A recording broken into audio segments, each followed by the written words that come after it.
Hello guys, welcome back again to my YouTube channel. It's Gils here, and thank you so much for stopping by. To those who have already subscribed, I love you all. And if you just came across this channel, please support your girl by clicking on the subscribe button, liking, sharing this video, and also please don't forget to click on the notification bell by the side of the video so that whenever and whatever time I post a video, you're going to get notified. I go spend all the money, yeah. I go give you good loving, yeah. Okay, so let's dive into today's video. Today is going to be story time. So I'm going to be telling you all about some experiences I had in Dubai. So when I left Cameroon to come to Dubai, I've been no. Oh my god, Dubai is this luxury place where you go and all things they fine, everything is smooth and nice. You just go today, tomorrow you get work, or you just go today, tomorrow you have a job and you're living the Dubai dream. You don't want to know what happened. Okay, let's continue. So I got to Dubai end of January or early February, sometime around then in 2017. Okay, when I got here and I started applying for jobs immediately I got here. Like I was applying for HR jobs because that was the field I studied. I have a master's in strategic human resource management. No, but I don't do internship there. I've done internships in places like Sonara. I've worked at the National Commission.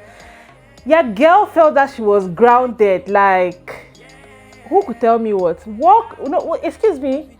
What do you want to tell me? You could not tell me anything. Me, master's degree holder. I beg shift.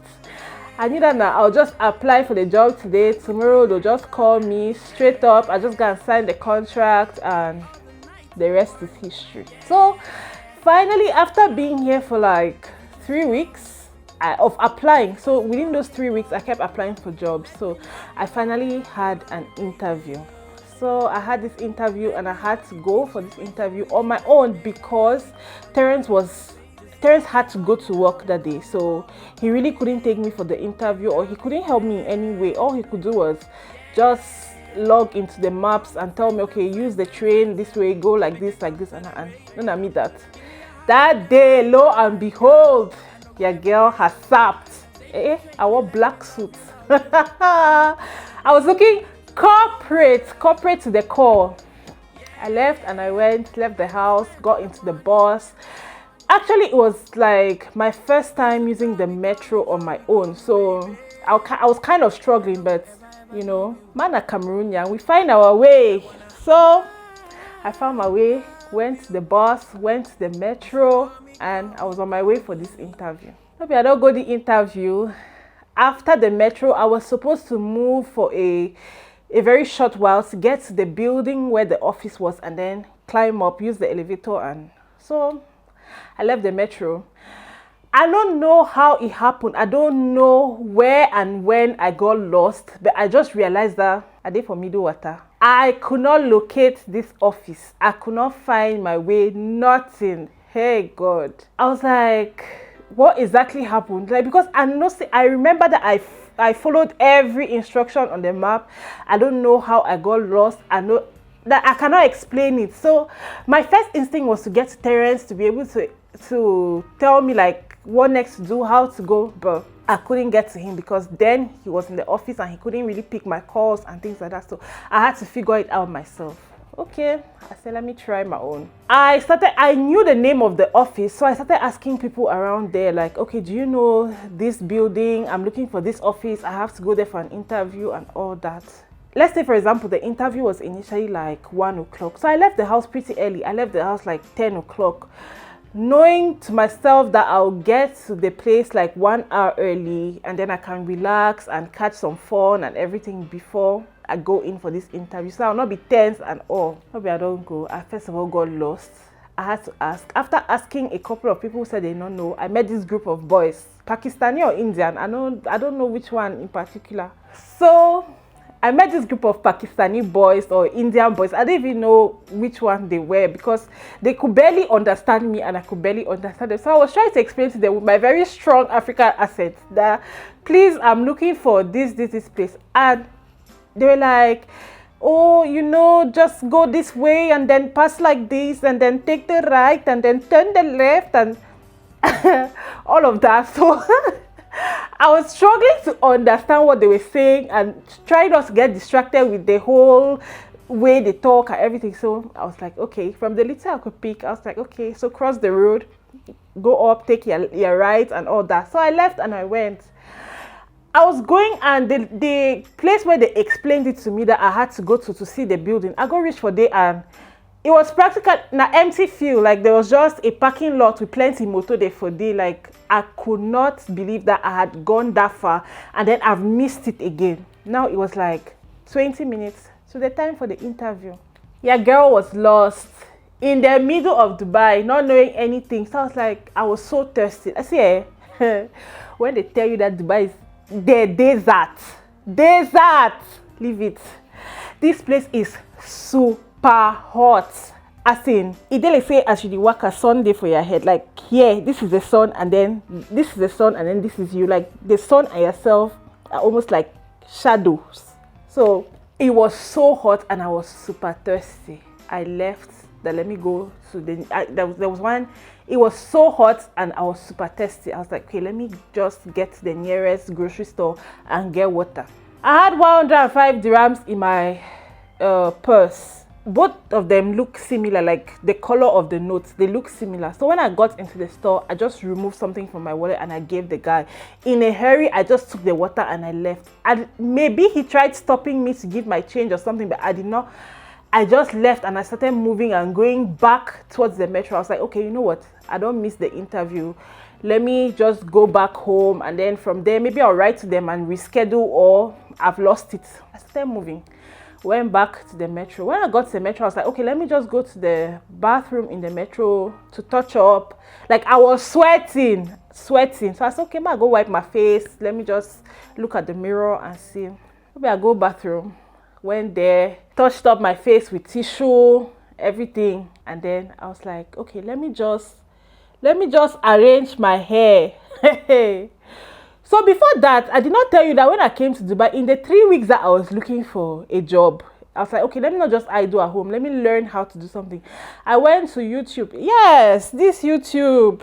I went to YouTube and I was like, okay, let me learn how to do wigs. So there were two methods that I saw how to do the wigs. Either I go use thread and needle, like the normal way we would sew, or you could use a glue gun and then glue the weft on the head, on the wig cap and things like that. So I was like, easy method. Why would I be using thread and needle to be sewing so much when I can use glue gun? Because the glue gun method, you take like, let me say, if you take 20 minutes, the thread method, you take like 1 hour. So I was like, no. Your girl has to go for the easy method. Joe. I went and I learned how to do the wig with the glue gun. So I had made like 2 or 3 wigs. So when I was going for this interview, I was so confident though. Like, that's how I don't wear wig. You my hair. Oh my god. I went for this interview. So when I went to the bathroom now to touch up, I was like, okay, let me just use a hairbrush from my bag and touch up my hair too. Let me brush my hair. Lo and behold, as I make my hair so, it wasn't like, you know the way when you don't wear wig, it doesn't really move like 360, but it is flat. I could not even comb it. Only for me to realize that hot sun, as in that hot, I don't even know how to explain the sun to you. Hot sun, where if you fry egg, what's egg if you, I don't know, if you cook under.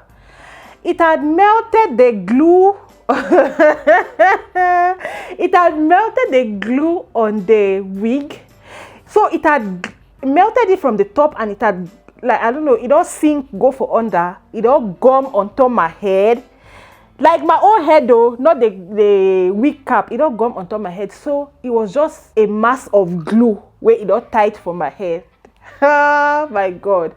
I was looking horrible. I was embarrassed. I was struggling to arrange it Only for me for one see I drag someone so a patch of the wig came out from this side. Hey, that's where your girl knew that kaki no be leather.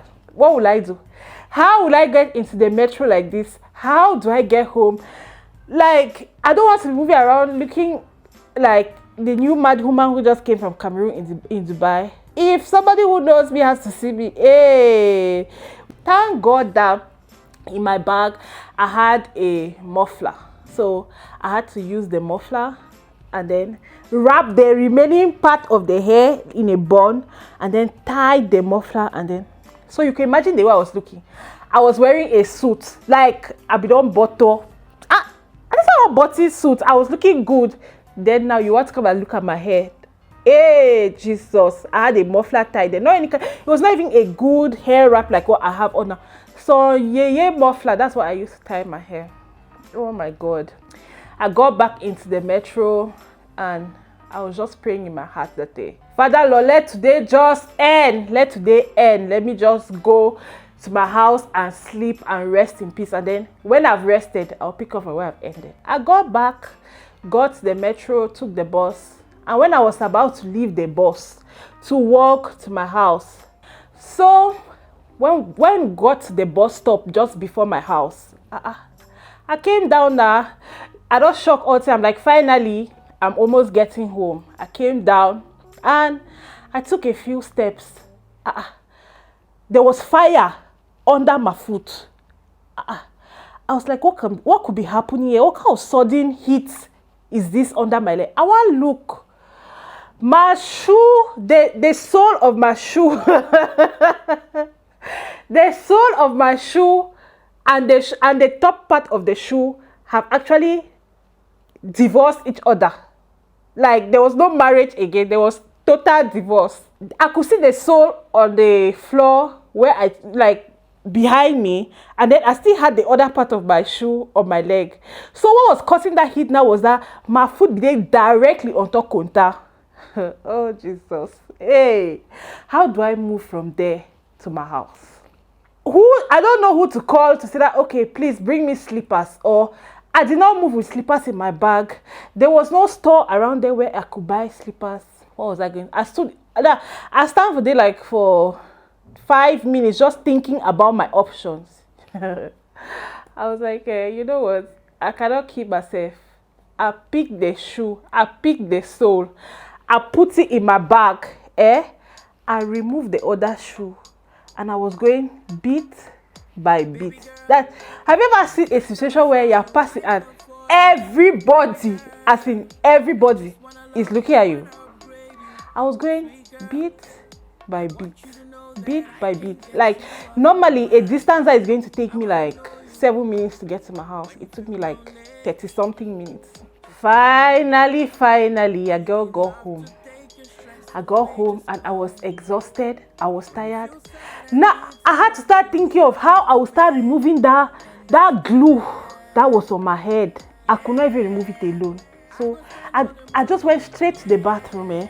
I go wash, I climbed on top bed, and I slept peacefully. It was almost time for Terence to come back home. I was like, okay, no problem. When he comes, he will see whether he can use anything to remove the patches of the glue that was on my head. When he came, he was like, okay, I should go and wash my hair. I should put water on the hair. Since it's glue, it might come out. That's why they under shower while washing the hair. Washing. Finally, we pulled until everything came out. As for the shoe, they were just fling the shoe. I did not even think of whether, you know the way we have shoe menders in Cameroon, whether I will repair the shoe. No, I was not interested. I was so pissed. I just fling the shoe. See, that was like the worst day in my life in this Dubai. Like the worst experience that I ever had. But you know what? It made me strong. It gave me a different perspective to life. You know, it's more of culture shock. Like, you're in a place where you don't know how things happen. There are a lot of people here from different nationalities. You don't understand how they talk. They don't understand how you talk and a lot of things. But from this experience, you know, whenever I wanted to leave the house, I'll think about option A, option B, option C. You know, what if this happens? I'll have a backup and things like that. So that experience actually molded me, especially because if I want to leave the house next time for an interview, I'm going to search like different ways of getting there. And I'll see that 100 dirham that I lost tortured me like for 3 days. Like it was not a joking matter. So before I leave the house now, I know every money that I have, what I can buy with this one and all. So they say like every experience you have in life is just to mold you for better, bigger and better. So yes, now we have come to the end of this video, and thank you for staying along with me during this story time. I hope you liked it. I hope it was interesting. Please don't forget to subscribe. Don't forget to click on the notification bell. Don't forget to share the video. Don't forget to leave your comments. See, let's chat in the comment section. Tell me about your experiences, like if you have had any similar experiences or worse or better. Let's just gist in the comment section. Thank you, and I'll see you in my next video. Bye. I no go ever leave you. I wanna love you. You should call me.